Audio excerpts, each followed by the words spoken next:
Today, we're tackling something that shapes team behavior more than almost anything else, and yet often flies completely under the radar.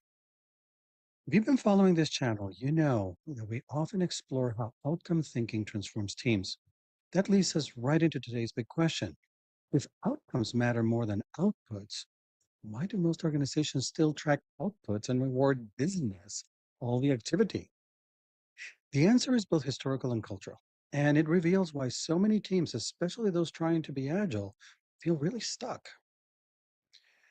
Today, we'll look at how traditional KPIs, key performance indicators, sabotage meaningful progress, how they clash with the realities of agile and AI driven work, and how you can start measuring what actually matters. If you take nothing else from this video, remember this: what counts is what's counted and how you count it. Let's take a close look at two scenarios to illustrate the point. In the first scenario, I'm sitting in an iteration review with a team that's really pumped, really happy. They hit their highest velocity ever, 42 story points. Every story completed. They even closed up some of the technical debt. Their charts look perfect. Then the product owner asks, "Great, when can we get this to our customers? When can they start using it?" Silence. None of it was deployable.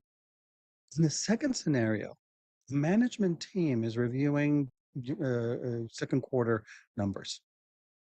Utilization's up, budgets look good, staffing allocation pristine.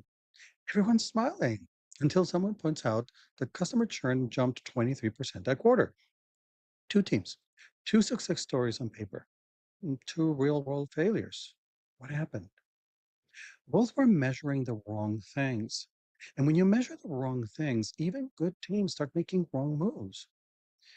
This problem doesn't begin with technology. It's not technology that's causing the problem. It goes all the way back to Frederick Taylor's scientific management, which was designed for factory floors. When you're producing the same thing repeatedly, measuring time, motion, and resource utilization makes perfect sense. Manufacturing thrives on control, standardization, and eliminating variation. It's safe, efficient, and cost effective. Knowledge work, whole different animal. Software development, product strategy, product and service development and ideation, AI model designs, none of these resemble an assembly line. Every effort is unique, driven by feedback, creativity, and rapid shifts. When you slap industrial area metrics with this kind of work, you don't drive excellence, you distort it. Instead of solving problems, teams prioritize signaling productivity because that's what we've conditioned them to do. They're not being deceptive, they're simply responding to the incentives that we have created. Now, layer in AI, it doesn't just increase output, it explodes it. Code, content, dashboards, analysis, you can generate them endlessly. If you're measuring volume, congratulations, you'll have more than you could possibly use. And here's the hard truth: the more powerful your tools, the more dangerous it becomes to measure the wrong things. Let's look at some real world consequences. Peg velocity.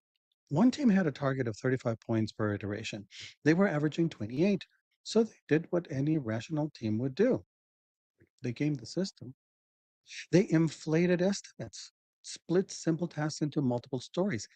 Very critically, they avoided anything technically complex that might put their numbers at risks because we rewarded getting the numbers right, not doing the work that was actually needed.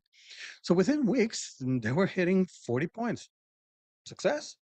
Well, leadership thought so because the pretty chart said so. I've seen that happen so many times.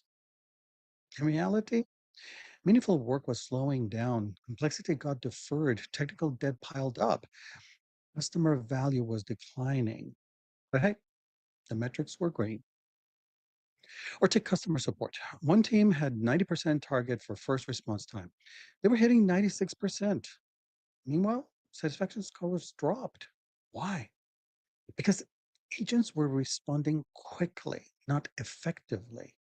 Fast replies, vague follow ups, and requests for more info kept them within SLAs without solving customer problems. So, yes, What gets measured gets done. Probably said often replaces what actually matters. Here are some of the usual suspects, so you can start watching out for these traps. Time tracking and utilization. That's definitely at the top of the list.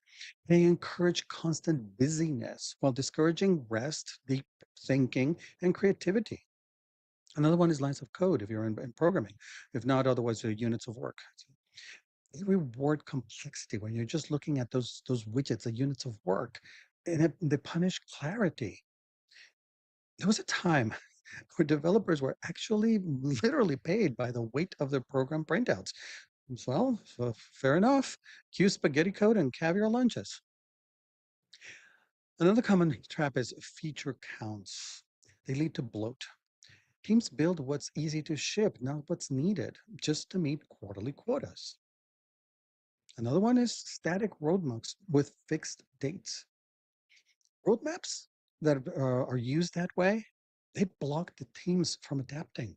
Even when new learning emerges, they stick to the original plan because that's what gets rewarded. Stick to the plan. Here's the twist. These metrics stick around because they're easy to report. They create the illusion of control. Especially in uncertain environments, that illusion is comforting. We reward the illusion, not the reality. And we get results that don't reflect the hard work teams are putting in, all of the hard work that the teams are putting in. Yet, according to the charts, all is awesome. Sometimes called these watermelon metrics because they're green on the outside, beautiful. Everybody loves them. And when you dig deep inside, and sometimes not that deep, they're bright red inside. So what should we be measuring? Let's start with this. Good metrics track what matters to customers, not just what's easy to count or what matters only to internal stakeholders. Good metrics ask, are we solving the right problems? Are we learning fast? Are we adapting to conditions as they change? This means moving away from static outputs toward dynamic customer-centered indicators. Let's break this down further. Understand the difference between lagging and leading indicators. Lagging indicators tell us what's already happened. Churn rates, revenue impact, NPS, if you still believe in those, they're helpful and reactive. Too late by the time you see them, as opposed to leading indicators, which help us steer our heading as we're going. These might not include, these might include time to first feedback, your user activation rates, or the number of validated learnings. You can also leverage customer-centric frameworks. Don't ask, how many features did we ship? In other words, how many widgets are we producing? Ask instead, what can users do now that they couldn't do before? That's telling you the work that you did, what impact did it have? Did it have any impact at all? Don't measure completion, measure resolution, improvement from your customer's perspective. Here's what it looks like in practice. Validated learnings per quarter. If you look at those, they promote the amount of experimentation that you're doing, or we're just getting things right the first time. Focus on perception, on perfection. Another thing that you want to look at is the percentage of backlog that's tied to the user problems. And can you make those connections? This tells us how much is actually delivering in a way that's aligned with the actual needs of the customers.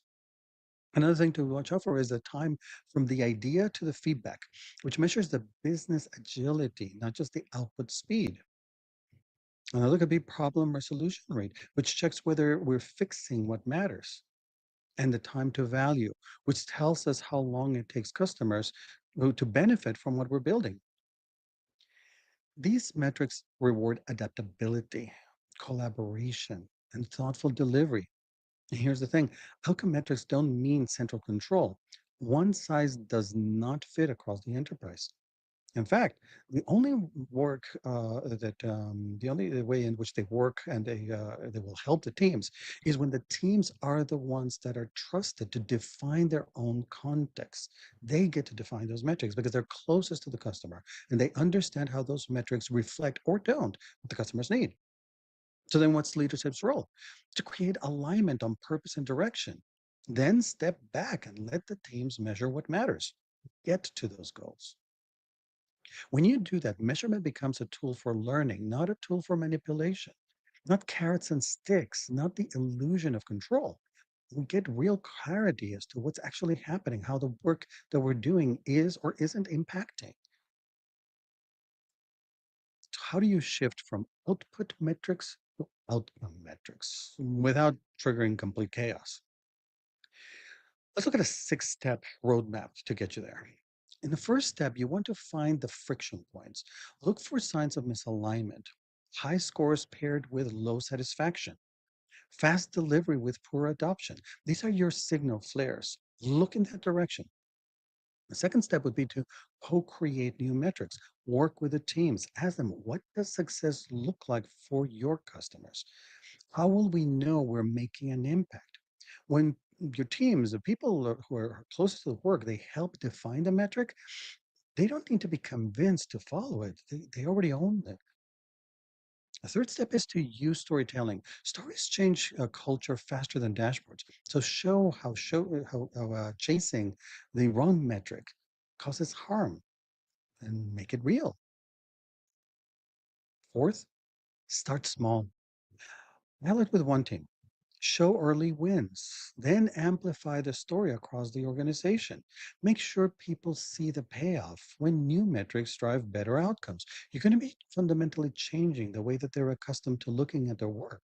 So take it one step at a time and demonstrate as you see the successes how it's working. Fifth step, normalize evolution. Your metrics are products, not static widgets. They evolve. It's like products and services. So keep iteration. What worked 6 months ago might not work today. Everything's shifted in that time. That's not failure, that's progress. It's simple evolution. And the sixth step, close the loop. Make feedback visible. Show teams how customer input guides product direction.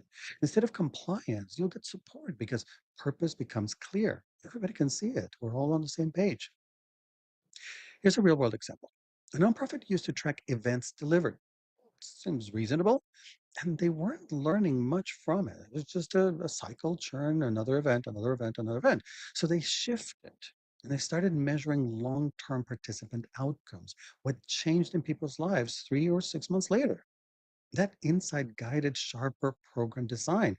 And supporters saw this and they saw the improved impact and they doubled down. They increased their support. So internally, morale soared and people could finally see the value of their work, the impact that all of that effort is actually having on people. That's the power of outcome metrics. They don't just make reporting better, they make more meaningful work. And that leads to better job satisfaction and overall a better company. So let me leave you with three takeaways. Outputs are easy to count and often irrelevant. It doesn't matter how many hours and how many features you ship if your customers don't benefit. Agile thrives when measurement supports learning.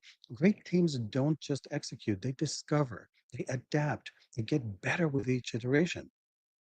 And in an AI world, outcome clarity is critical. You can generate infinite output. Your competitive edge is knowing what matters and focusing your AI strategy around it. I'd love to hear from you. Metrics are tripping up your teams. What's giving them insights? What's not? What's bogging them down? What behaviors are being rewarded you wish weren't? Drop your stories in the comments and let's hear from each other and learn, share. And if you'd like to learn more about building sustainable improvement cultures, pick one of these. I'll be happy to tell you all about it.